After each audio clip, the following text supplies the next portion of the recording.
Welcome back to my newest discussion video. Something that I mentioned recently on my Facebook and my Twitter was that I am a huge fan of anime. And right then a lot of people are like, oh, he likes that. He's one of those guys who likes that stuff. And that made me realize there actually is something I'd really like to talk to you guys about, and that is why anime is actually very important. Now, if you're not a fan of anime, that's cool. I mean, you don't have to be. A lot of animes can be very cheesy and very stupid and over-stylized. But the great ones can be just as good, if not better, than some of our best live-action movies. And I'm going to talk to you guys about some of my favorite anime films and television shows, about animes that have influenced American movies, and give you guys a few examples of anime films or TV shows that you can watch that can easily get you into anime. But what I want to stress the most in this video is why I think it should be watched much more than it is, and why I feel it's underappreciated amongst film lovers. My history with anime, as it did with many people my age, started in middle school with the Toonami programming block on Cartoon Network. They debuted such shows as Dragon Ball Z, of course, Sailor Moon, Outlaw Star, Tenchi Muyo. And the internet was getting really popular and kids were starting to get the internet in all of their houses, and there became this humongous explosion and knowledge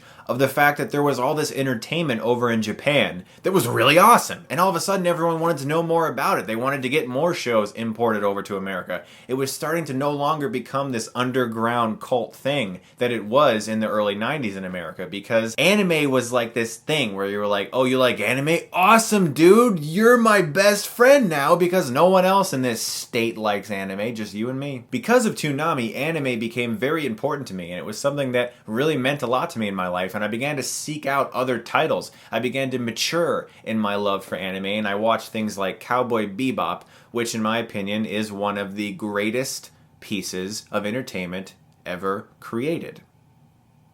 I'm serious. If you have not seen the TV show Cowboy Bebop, it is only 26 episodes long. And that's not because it got canceled. This is a very common trend in anime. A lot of animes only run 26 episodes. It's just a thing they do. Out of any anime, I will recommend that you watch this one if you want to get into anime, because it is something you can actually do in a couple days. And once you get to episode 5, I dare you to not be interested in what comes next. There are so many anime films that have really influenced American entertainment. The film Akira had quite a bit of an influence on films like The Matrix. The film Ghost in the Shell, which I do not have with me currently, also humongous influence on The Matrix. These are films that are considered animation classics, but your average movie lover has never seen them. People come up to me all the time and they say, hey, have you seen that one movie? And if I say no, they flip out. They freak out and they're like, you haven't seen that movie, you shouldn't be talking about movies. Do you have any idea how many incredibly awesome and classic animes I could just do a rebuttal with instantly and say, hey, have you seen Ghost in the Shell? Hey, have you seen Akira? Oh, you haven't? Well, shut up! This film came out in 1988, and it is entirely hand-drawn. If you watch this movie and realize that men and women holding pencils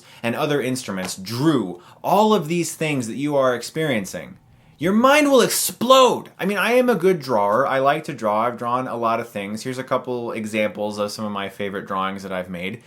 But I have absolutely no idea how to even imagine beginning creating a consistently moving image that way.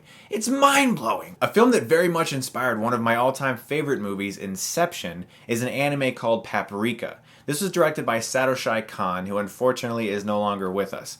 This movie is incredibly confusing. Very difficult, but it is absolutely enthralling as a mystery suspense film.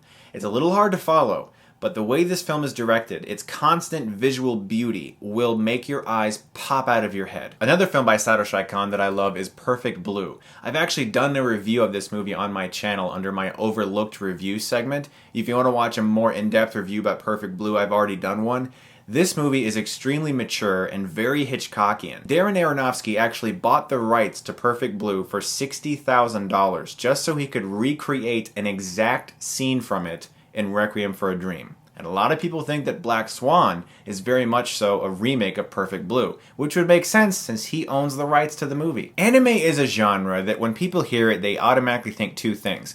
Either it's a cartoon for kids, or you're a nerd for watching anime. At least the majority of people look and they say it's a cartoon. The genre is filled with so much mature adult entertainment. And I'm not talking about hentai.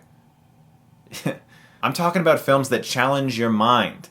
Films that as you watch them can actually access certain parts of your brain that a live action movie can't. If you're not into anime as an art form, I understand that. But if you love movies, you really gotta give it a try. And if you really want to know some good animes to get into that are easy to watch, that can kind of get you into the genre, strongly recommend Cowboy Bebop. Check out that anime. And of course, Hayao Miyazaki's wonderful works like My Neighbor Totoro. This is a film that all ages can enjoy. It's technically a family movie, but it really is a movie that gets into the emotion and the spirit of being a kid. And of course the animation is absolutely breathtaking, but my favorite Hayao Miyazaki movie is actually Princess Mononoke. I strongly recommend checking out that movie as well. It is an epic fantasy anime, and I'm telling you guys, if you're not into anime, you are missing out on something. And I want to start something. I'm going to make an announcement here. I would like to regularly review anime. New television shows, new anime films that are coming out. I want to do my best to be able to do that. Starting with Attack on Titan, which I picked up recently. This is going to be reviewed sometime in September because part 2 of the Blu-ray comes out then. I want to start talking more about anime on this channel. I want to have a regular anime review segment on this channel, and I'm going to do my best to keep up with that. Guys, if you're movie lovers, and I'm pretty sure most of you are, give anime a try. In my opinion, I prefer it over American animation. That's the honest truth. I really hope you guys check out some of the things I've recommended. And as always, guys, thank you so much for watching. And if you like this, you can click right here and get Stuckmanized.